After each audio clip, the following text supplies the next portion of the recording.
The U.S. is also planning a second airdrop of aid into Gaza and applying new pressure on Israel to loosen restrictions on convoys of food trucks. But as the United Nations warns, on the one hand, of possible mass starvation in Gaza, a UN report is also providing new information on the horrific acts of violence that started this war and continued for the hostages. Imtiaz Tayyab has more, and we should warn you, and we really, really mean it this time. These details are graphic.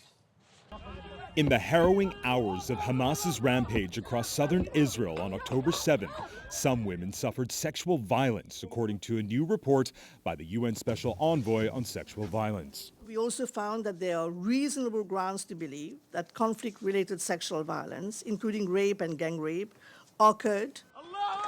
The UN report also found there are reasonable grounds to believe the abuse of hostages is ongoing.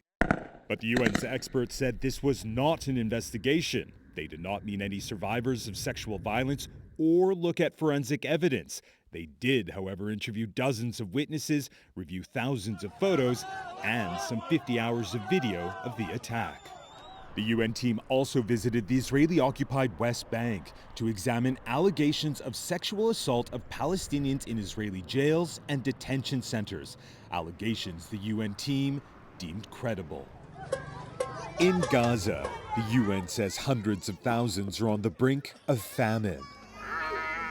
But for Yazan Al-Kafarna, it's already too late.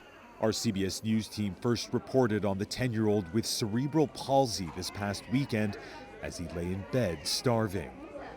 Yesterday, his father Sharif buried Yazan with his bare hands. Now, ceasefire talks in Cairo are shaky but ongoing, although Israel still has yet to send a delegation. The Biden administration, meanwhile, continues to make its strongest case yet for a pause in the fighting to get hostages out and desperately needed humanitarian aid in to Gaza. Nate. Imtiaz Tayyab in Israel, thank you.